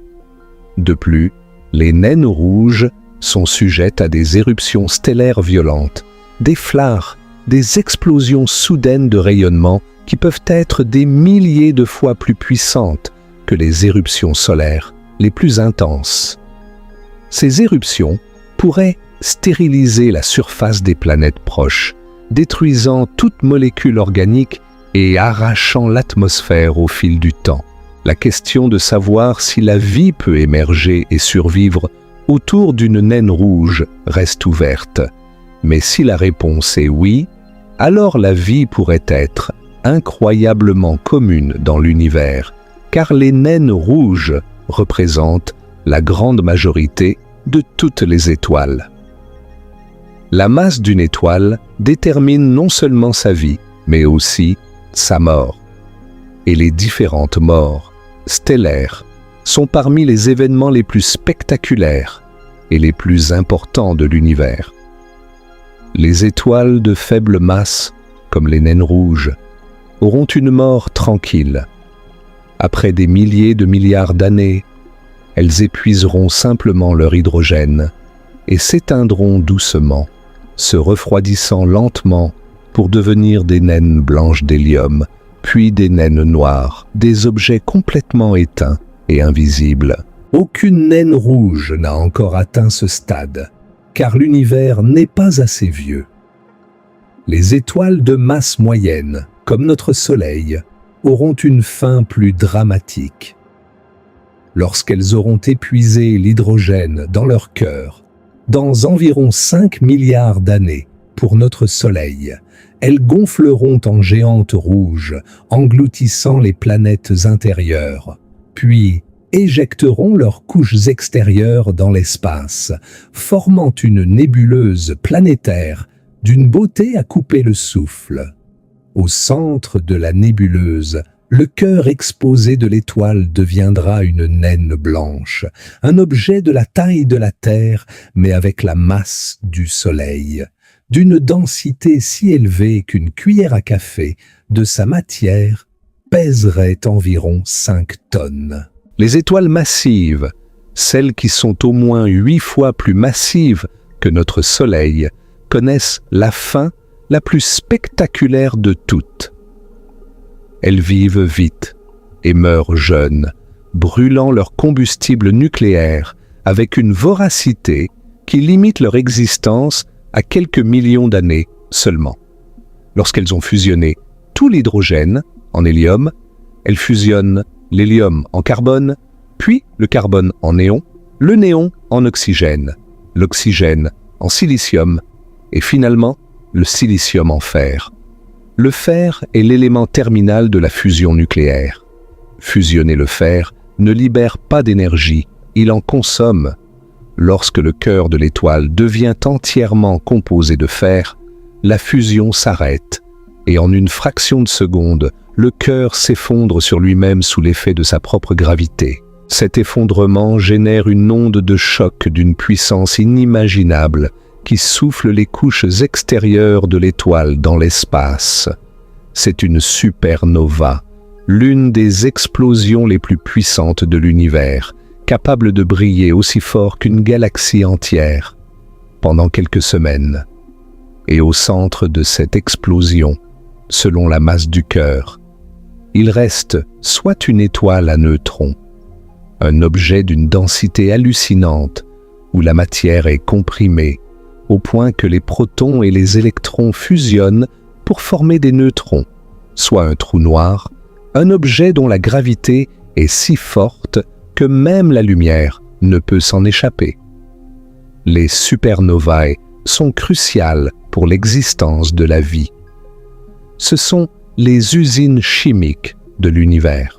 Tous les éléments plus lourds que le fer qui existent dans l'univers, l'or, l'argent, l'uranium, le platine, ont été forgés dans les derniers instants d'une supernova ou dans la collision de deux étoiles à neutrons. Les éléments qui composent votre corps, le calcium de vos os, le fer de votre sang, l'oxygène que vous respirez, ont été créés dans le cœur d'étoiles mortes il y a des milliards d'années. Vous êtes littéralement fait de poussière d'étoiles. Cette réalité, l'une des plus poétiques de toute la science, relie directement notre existence à la vie et à la mort des étoiles. Et elle relie aussi la formation des planètes à l'histoire cosmique plus large, car les éléments lourds dispersés par les supernovas finissent par être incorporés dans les nuages moléculaires, les disques protoplanétaires et finalement dans les planètes elles-mêmes. Chaque planète, y compris notre planète impossible, LHS 3154b, est construite à partir du recyclage cosmique de matière stellaire.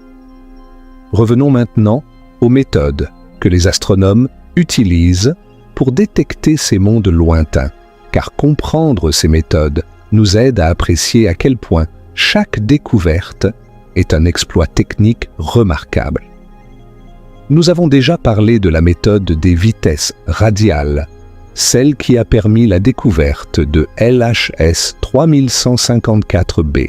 Mais il existe plusieurs autres méthodes, chacune avec ses avantages et ses limites, et ensemble, elles nous ont permis de découvrir plus de 5500 exoplanètes confirmées à ce jour.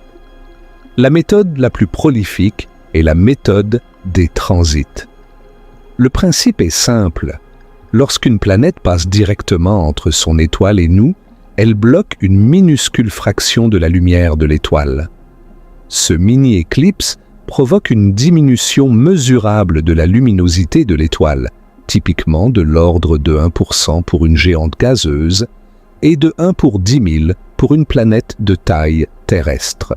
En surveillant la luminosité d'une étoile au fil du temps et en détectant ses baisses périodiques, les astronomes peuvent déduire la présence d'une planète, mesurer sa taille à partir de l'amplitude de la baisse de luminosité et déterminer sa période orbitale à partir de l'intervalle entre les transits. Le télescope spatial Kepler, lancé en 2009, a utilisé cette méthode pour surveiller plus de 150 000 étoiles simultanément pendant plus de 4 ans, découvrant des milliers de planètes candidates et confirmant l'existence de plus de 2600 exoplanètes.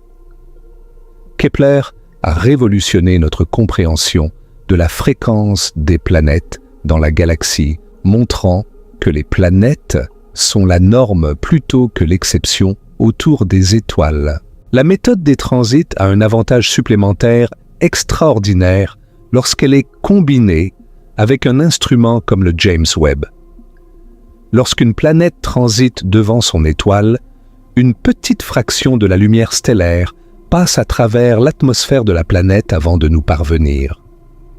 En passant à travers l'atmosphère, la lumière est filtrée. Différentes molécules dans l'atmosphère absorbent la lumière à des longueurs d'onde spécifiques, laissant des empreintes spectrales caractéristiques. En comparant le spectre de la lumière stellaire pendant un transit avec le spectre hors transit, les astronomes peuvent identifier les molécules présentes dans l'atmosphère de la planète. C'est la spectroscopie de transit et c'est exactement la technique que le James Webb utilise pour analyser les atmosphères des exoplanètes. C'est ainsi qu'il a détecté du dioxyde de carbone, du méthane, de la vapeur d'eau et potentiellement du DMS sur les mondes que nous avons discutés plus tôt. Imaginez la précision nécessaire.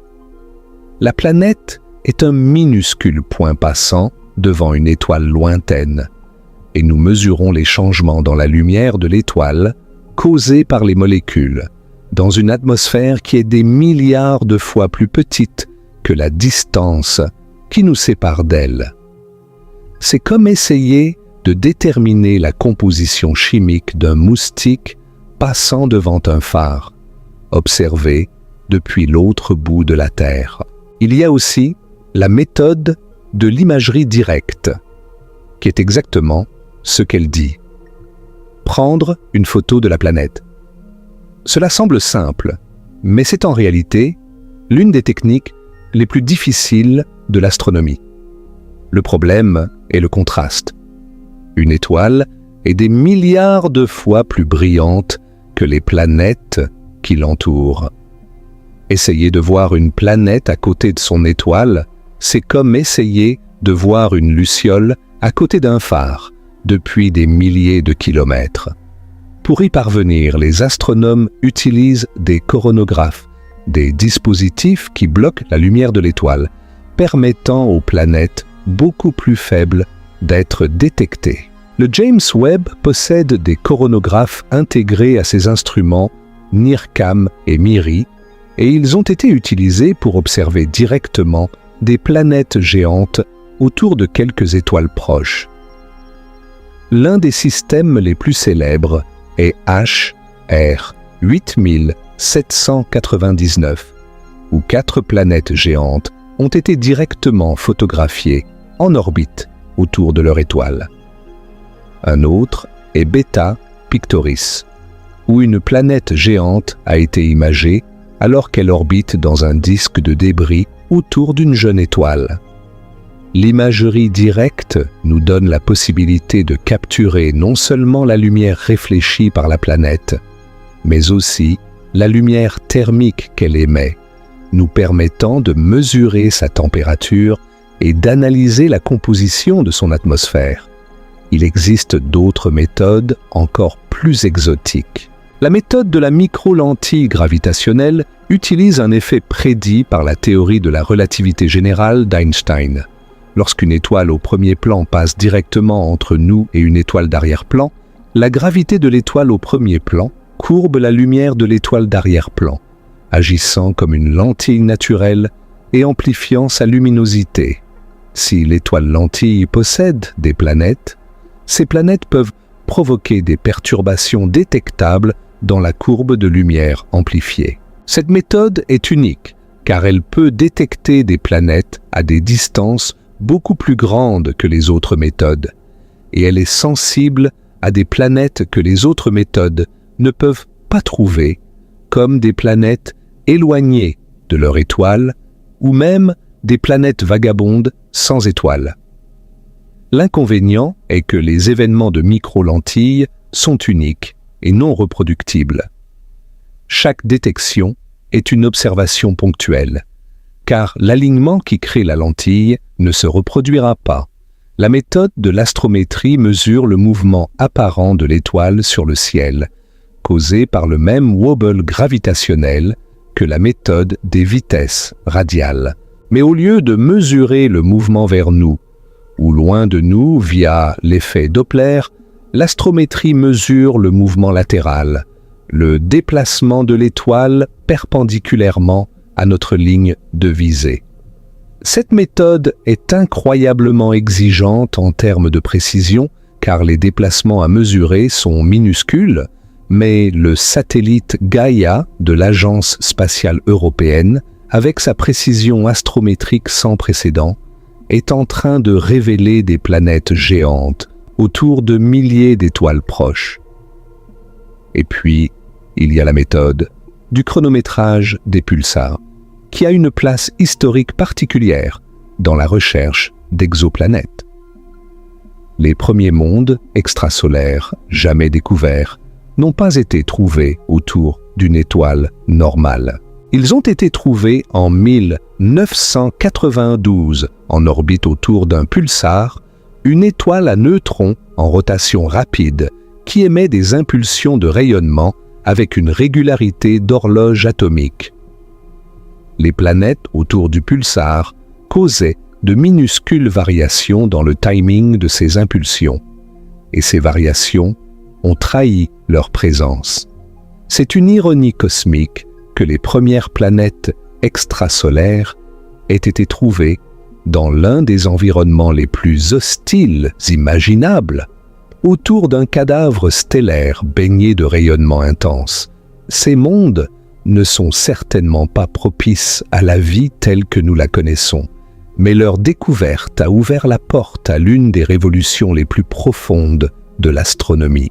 En combinant toutes ces méthodes, nous avons maintenant confirmé l'existence de plus de 5500 exoplanètes et des milliers d'autres candidats attendent d'être confirmés. Nous avons trouvé des planètes de toute taille, de toute masse, à toutes les distances de leur étoile, avec toutes sortes de compositions. Nous avons trouvé des géantes gazeuses brûlantes qui orbitent en quelques heures, des super-terres rocheuses dans les zones habitables de leurs étoiles, des planètes faites de glace, des planètes peut-être faites de diamants, et des planètes vagabondes qui errent dans le noir de l'espace interstellaire. Chaque nouvelle découverte élargit notre compréhension de ce qui est possible dans l'univers. Et chaque planète impossible comme LHS 3154b nous rappelle à quel point cette compréhension est encore incomplète. La question qui brûle les lèvres de tout le monde, la question qui sous-tend toute l'astronomie des exoplanètes, la question vers laquelle tous ces efforts convergent inévitablement est bien sûr la suivante. La vie existe-t-elle ailleurs ? Sommes-nous seuls dans cet univers vaste et apparemment indifférent ? Ou bien y a-t-il, quelque part là-bas, parmi ces milliards de mondes, d'autres êtres qui regardent leur ciel nocturne et se posent les mêmes questions que nous ? Pour tenter de répondre à cette question, nous devons d'abord comprendre ce qui rend une planète habitable, et cette compréhension est bien plus nuancée que la simple notion de zone habitable. La zone habitable, souvent appelée la zone Goldilocks, est la région autour d'une étoile où les températures sont théoriquement compatibles avec l'existence d'eau liquide à la surface d'une planète. Trop près de l'étoile, l'eau s'évapore. Trop loin, elle gèle. Il y a une zone juste au milieu, ni trop chaud ni trop froid, qui est juste bien. C'est un concept simple et élégant, mais il est aussi terriblement réducteur. Car la zone habitable ne tient pas compte d'une multitude de facteurs qui sont tout aussi importants que la température pour l'habitabilité. L'atmosphère, par exemple. Mars se trouve techniquement dans la zone habitable du Soleil, ou très près de sa limite extérieure, mais sa surface est un désert glacial inhospitalier car son atmosphère est beaucoup trop mince pour maintenir une pression suffisante pour que l'eau liquide existent de manière stable à la surface. Vénus, quant à elle, se trouve juste à l'intérieur de la limite intérieure de la zone habitable, et pourtant, sa surface est un enfer de température de 465 degrés Celsius en raison d'un effet de serre galopant causé par son atmosphère épaisse de dioxyde de carbone. L'atmosphère fait toute la différence. Le champ magnétique est un autre facteur crucial. La Terre possède un champ magnétique puissant généré par la convection du fer liquide dans son noyau externe. Ce champ magnétique crée une bulle protectrice appelée la magnétosphère, qui dévie la grande majorité du vent solaire et des particules chargées à haute énergie provenant du Soleil. Sans ce bouclier magnétique, le vent solaire éroderait lentement notre atmosphère et la surface de la Terre serait bombardée par des radiations nocives. Mars avait probablement un champ magnétique dans le passé, mais il s'est éteint il y a des milliards d'années lorsque le noyau de la planète s'est solidifié. Sans cette protection, le vent solaire a progressivement arraché l'atmosphère martienne, transformant un monde potentiellement habitable en le désert froid et aride que nous connaissons aujourd'hui. L'eau liquide est considérée comme un prérequis essentiel pour la vie telle que nous la connaissons, car l'eau est un solvant extraordinairement polyvalent qui facilite les réactions chimiques nécessaires à la biochimie. Mais faut-il nécessairement de l'eau? Des scientifiques ont spéculé sur la possibilité de biochimie alternative, utilisant d'autres solvants comme l'ammoniac, le méthane liquide ou même l'acide sulfurique. La vie sur Titan, la grande lune de Saturne avec ses lacs et ses mers de méthane et d'éthane liquide, pourrait théoriquement être basée sur une chimie entièrement différente de celle de la vie terrestre. Nous ne pouvons pas exclure ces possibilités, car notre connaissance de la vie est limitée à un seul exemple, la vie sur Terre. Et il serait présomptueux de supposer que la vie ne peut exister que sous cette forme unique. D'ailleurs, la vie sur Terre elle-même nous montre à quel point la vie peut être résistante et adaptable. Les organismes, que les biologistes appellent des extrémophiles, vivent dans des conditions que la plupart des êtres vivants considéreraient comme mortelles. Les thermophiles prospèrent dans les sources chaudes volcaniques et les évents hydrothermaux au fond des océans à des températures supérieures à 100 degrés Celsius. Les psychrophiles vivent dans la glace de l'Antarctique à des températures bien en dessous de zéro. Les barophiles survivent sous des pressions écrasantes au fond des fosses océaniques les plus profondes. Les acidophiles vivent dans des environnements d'une acidité qui dissoudrait la plupart des matériaux biologiques. Les radiodurs, comme Deinococcus radiodurans, peuvent survivre à des doses de rayonnement des milliers de fois supérieures à ce qui serait mortel pour un humain. Et les tardigrades, ces minuscules animaux aussi appelés oursons d'eau, peuvent survivre dans le vide de l'espace à des températures proches du zéro absolu, à des pressions de 6000 atmosphères et à des niveaux de rayonnement qui tueraient pratiquement n'importe quel autre organisme. Si la vie peut prospérer dans de telles conditions extrêmes sur Terre, quelles sont les possibilités sur d'autres mondes? L'océan souterrain d'Europe, la lune de Jupiter, chauffée par les forces de marée et baignée par des évents hydrothermaux au fond, pourrait abriter des formes de vie similaires aux communautés qui prospèrent autour des évents hydrothermaux de nos propres océans. Les geysers d'Encelade, la petite lune de Saturne, qui projette de l'eau salée et des composés organiques dans l'espace, suggèrent un océan souterrain potentiellement habitable. Et si notre planète impossible, LHS 3154b, possède des lunes, ces lunes pourraient-elles, elles aussi, abriter des océans souterrains réchauffés par les forces de marée exercées par leurs planètes parentes géantes. C'est une idée fascinante. LHS 3154b est un monde de taille neptunienne en orbite rapprochée autour d'une naine rouge. Si ce monde possède des lunes de taille significative, ces lunes seraient soumises à d'intenses forces de marée, non seulement de la part de la planète, mais aussi de la part de l'étoile. Ces forces de marée pourraient générer une chaleur interne suffisante pour maintenir des océans d'eau liquide sous la surface glacée de ces lunes, même si la lumière et la chaleur de l'étoile sont faibles. L'idée que la vie pourrait exister non pas sur des planètes dans les zones habitables traditionnelles, mais sur des lunes de planètes géantes, réchauffées par les forces de marée plutôt que par la lumière stellaire, est l'une des évolutions les plus excitantes de l'astrobiologie moderne. Elle multiplie considérablement le nombre d'environnements potentiellement habitables dans l'univers. Cette réflexion sur la vie nous amène naturellement à l'un des paradoxes les plus célèbres et les plus troublants de toute la science, le paradoxe de Fermi. Le paradoxe peut se résumer en une seule question, une question que le physicien Enrico Fermi aurait posée à ses collègues pendant un déjeuner en 1950.